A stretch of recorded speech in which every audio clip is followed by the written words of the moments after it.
Hello, देखिए आज अपन देखेंगे effect of circuit condition on active recovery voltage. Video को एंड तक देखना, मैं आपकी एक एक जो इसमें दिक्कत है वो सारी क्लियर करूंगा, ठीक है। तो देखो, मैं सबसे पहले आपको बता दूं effect of circuit condition on active recovery voltage. Circuit की कंडीशन एक्टिव रिकवरी वोल्टेज को कैसे इफेक्ट करती है, और सर्किट की कंडीशन में अपन को दो देखना है, एक तो टाइप ऑफ फॉल्ट देखना है, दूसरा न्यूट्रल पॉइंट के बारे में देखना है। तो सबसे पहले देख लेते हैं टाइप ऑफ फॉल्ट, ठीक है ना। सर्किट की कंडीशन में पहला टाइप ऑफ फॉल्ट, और टाइप ऑफ फॉल्ट में भी अपन को ज़्यादा दिमाग लड़ाने की बिल्कुल ज़रूरत नहीं है।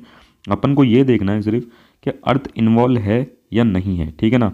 या तो अर्थ इन्वॉल्व है, यहाँ पे जैसे आप देख लो ग्राउंडिंग करी हुई है, तो वो होता है triple line to ground fault, ठीक है ना, एक एग्जाम्पल। ठीक है, दूसरा जिसमें अर्थ इन्वॉल्व है, ये देखो लाइन टू ग्राउंड फॉल्ट, ठीक है ना। टाइप ऑफ फॉल्ट का इतना सा मतलब है कि अर्थ इन्वॉल्व है या नहीं है, ठीक है ना।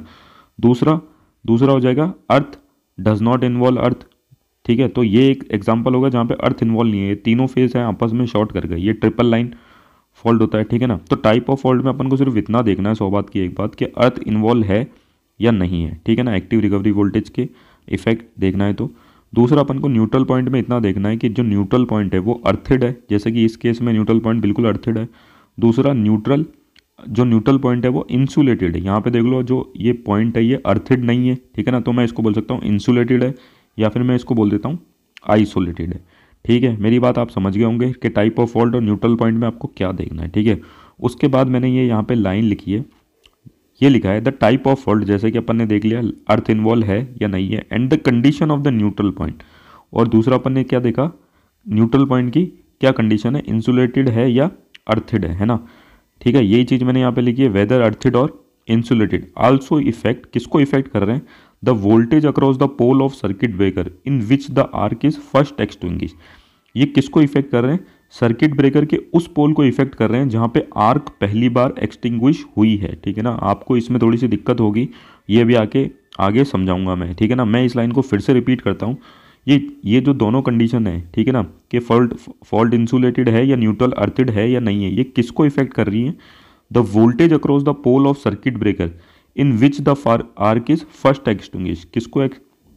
किसको वो कर रही है, मतलब इफेक्ट उस सर्किट ब्रेकर के पोल को जहाँ पे आर्क पहली बार एक्सटिंग्विश हुई है। और ये इफेक्ट ऐसे करती है, देखो मैं बता दूं कि जहाँ पे जिस सर्किट ब्रेकर के पोल के अक्रॉस पहली बार आर्क एक्सटिंग्विश हुई है ना, वहाँ पे जो वोल्टेज है वो 1.5 टाइम्स सिस्टम वोल्टेज आ जाता है। और यही चीज़ मैंने यहाँ पे लिखी है, और अब मैं इन सारी टर्म्स को एक एक करके क्लियर करूँगा। ये लिखा है, if the neutral is insulated और the fault does not involve earth, मतलब अगर इंसुलेटेड न्यूट्रल है वो इंसुलेटेड है, अर्थिड नहीं है, और इसके साथ ही अगर फॉल्ट में अर्थ इन्वॉल्व नहीं है, तो एक वोल्टेज होता है जो कि 1.5 टाइम्स फेस वोल्टेज होता है, वो अपीयर कर जाएगा across across the pole of circuit breaker in which the arc is first extinguish, ठीक है ना। तो सबसे पहले अपन इन सारी बातों को छोड़ते हैं, ठीक है ना। अपन ये 1.5 टाइम को भी छोड़ते हैं, अपन ने बस इतना देख लिया कि न्यूट्रल और टाइप ऑफ फॉल्ट की कंडीशन में अपना ये जो सिस्टम है वो इफेक्ट कर रहा है, ठीक है ना। अब अपन देख रहे हैं voltage across the pole of circuit breaker in which the arc is first extinguish. तो इस वाली लाइन का मतलब समझने की कोशिश करते हैं कि ये क्या बोल रहा है। तो देखो, अब सर्किट ब्रेकर है, ठीक है, ये सर्किट ब्रेकर सिंगल फेस में लग रखा है, ये अपना फॉल्ट है, ठीक है। सर्किट ब्रेकर का काम क्या है, यहाँ से इस फॉल्टी पार्ट को सिस्टम से हटा देना, और ये हटाता कैसे है, अपने कॉन्टैक्ट को सेपरेट करके। देखो, ये अपने कॉन्टैक्ट को सेपरेट तब करेगा जब करंट का एक नेचुरल जीरो आए, ठीक है ना। बात समझ में आ गई, ये कॉन्टैक्ट को अपना सेपरेट तब करेगा जब करंट का एक नेचुरल जीरो आए, क्योंकि अपन एसी से डील कर रहे हैं, उसका एक नेचुरल जीरो आना ही आना है साइकिल कंप्लीट होने के बाद, ठीक है। लेकिन देखो दिक्कत कहाँ आ गई, अपन डील कर रहे हैं 3 फेज सिस्टम से। तो 3 फेज सिस्टम में जो तीनों करंट है, आप देख रहे हो ब्लू कलर में, रेड कलर में और ग्रीन कलर में, ये तीनों एक दूसरे से 120 डिग्री डिस्प्लेस है। कहने का मतलब, आप ये देखो नीले के साथ चलो, इसका जो करंट नेचुरल जीरो है वो यहाँ इस पॉइंट पे आया, इसको मैंने बोल दिया 1। दूसरे फेस का नेचुरल जीरो यहाँ आया, देखो दोनों का नेचुरल जीरो अलग अलग है। इसका मतलब जो सर्किट ब्रेकर के कॉन्टैक्ट ओपन होंगे वो भी अलग अलग टाइम पे होंगे, ठीक है ना। वैसे ही ये थर्ड फेस का देख लो, थर्ड फेस के करंट का नेचुरल जीरो इन दोनों के बीच में आ रहा है। मतलब कहने की 100 बात की एक बात है कि जब तीनों फेस के नेचुरल जीरो अलग अलग है, तो सर्किट ब्रेकर अलग अलग टाइम पे इंटरप्ट करेगा या ओपन करेगा, ठीक है। आपको इतनी बात समझ में आ गई होगी, ये वाली बात जो लिखी थी, ठीक है ना, ये लिखी थी मैंने, यहाँ पे भी लिखी थी, the voltage across the pole of circuit breaker in which the arc is first extinguish. मतलब कोई तो पोल ऐसा होगा जहाँ पे आर्क पहले एक्सटिंग्विश करेगी, फिर उसके बाद दूसरे में, फिर उसके बाद तीसरे में, क्योंकि तीनों के जो नेचुरल जीरो हैं वो अलग अलग है, ठीक है ना।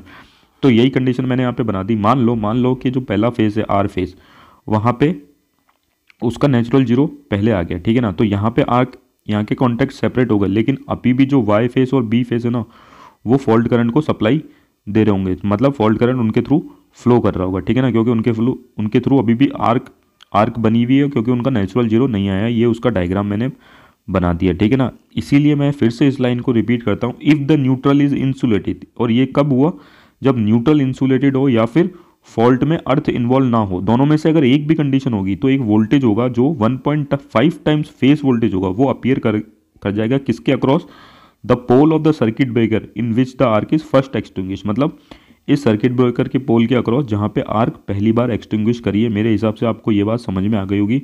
अब 100 बात की एक बात बचती है कि ये 1.5 टाइम्स क्यों आएगा और कैसे आएगा, ठीक है ना। अपन इस बात को समझने की कोशिश करते हैं। देखो मैं बहुत ही सिंपल सा समझाता हूँ, ठीक है ना। ये देखो, ये अपन ने 3 फेज सिस्टम बना दिया।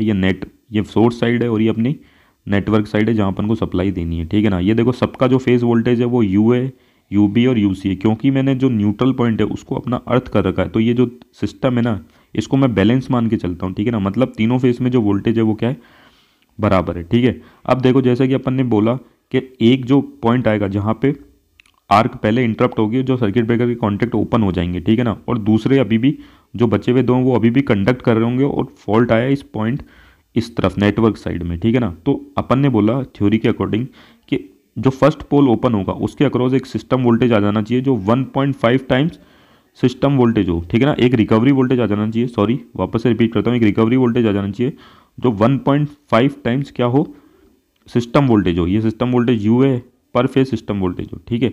तो देखो इसका जो इक्विवेलेंट डायग्राम है वो मैंने ऐसे बना दिया, ठीक है। ये वापस से न्यूट्रल जो पॉइंट है उसको अर्थ कर दिया और ये अपना सिस्टम बना दिया, ठीक है ना। ये वी आर, ये वी वाई और वी बी, ये तीनों अपने सर्किट ब्रेकर को दिखा रहे हैं, और ये अपना पॉइंट पी है, फॉल्ट जो शिफ्ट कर चुका है, क्योंकि यहाँ पे जो आर्क है वो ओपन हो चुकी है। इस बात को मैं यहाँ पे समझा देता हूँ,